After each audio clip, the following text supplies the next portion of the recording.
আসসালামু আলাইকুম। আমরা আসলাম আজকে পেয়ারা খেতে।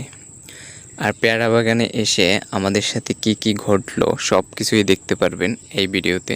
তো ভিডিওর সাথেই থাকুন, ভিডিওটা শেষ পর্যন্ত দেখতে থাকুন আর একটু লাইক কমেন্ট করে যান। তো দেখেন আমরা চলে আসছি পেয়ারা খাওয়ার জন্য। তো এখন এখানে বড় একটা খাল, কিন্তু কিভাবে আমরা পার হব সেটা প্রসেসিং চলতেছে। এই যে পরবর্তীতে একটা গাছ দেওয়া হলো, গাছ দিয়ে তারপরে সবাই মিলে এই পারে আসলাম।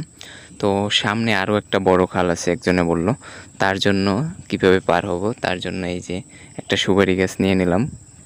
তো ওটা ওখানে দিয়ে তারপরে ওপারে যাব।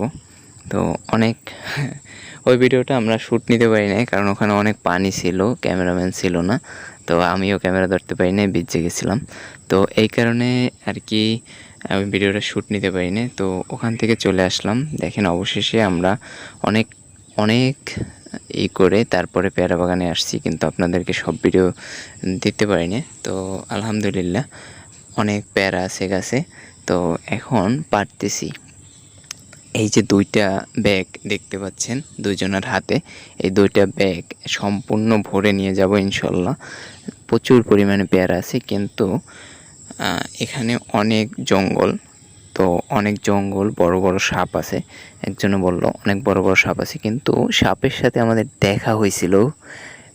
আমরা ক্যামেরা ওপেন করতে পারি না। অনেক বড় সাপ, প্রায় 4 থেকে 5 হাত লম্বা হবে। অনেক ভয়ঙ্কর সাপ। সাপের সাথে দেখা হয়েছিল, এই জঙ্গলেই থাকে। এই যে জঙ্গলে আমরা সাবধানে ঢুকছি, তারপরেও আমাদের সাথে দেখা হয়ে গেছিলো। আল্লাহ বাঁচাইছে, আমাদেরকে আক্রমণ করতে পারে নাই। কিন্তু আমি খুবই দুঃখিত যে আপনাদেরকে সাপটাকে দেখাতে পারলাম না, কারণ তখন আমাদের মানে ক্যামেরা বের করে ক্যামেরা ধরার মতো অবস্থা ছিল না। যে এত বড় সাপ দেখার পরে আমরা কি করব এটাই বুঝতে পারতেছিলাম না, কারণ আমাদের সামনেই চলে আসছিল। দেখেন পেয়ারা পাড়া চলতেছে, প্রসেসিং চলতেছে। দেখেন কি পরিমাণ জঙ্গল। এই জঙ্গলের ভিতরে অবশ্যই সাপ, অন্য কিছু জীবজন্তু থাকতেই পারে, কারণ এখানে আসা হয় না। পেয়ারা খুব কম পাড়া হয়, গাছ অনেক কম কম, আর একটু জঙ্গলের ভিতরে, তো এই কারণে আসা হয় না।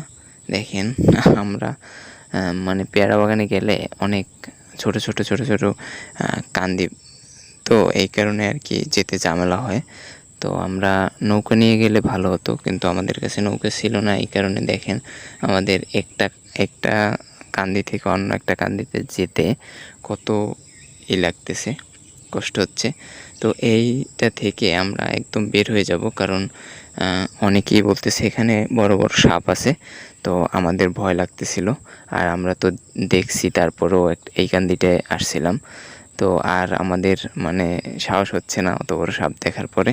আমরা এখান থেকে ওপার গিয়ে চলে যাব। তো সবাই ভালো থাকবেন, সুস্থ থাকবেন। আল্লাহ হাফেজ, আসসালামু আলাইকুম।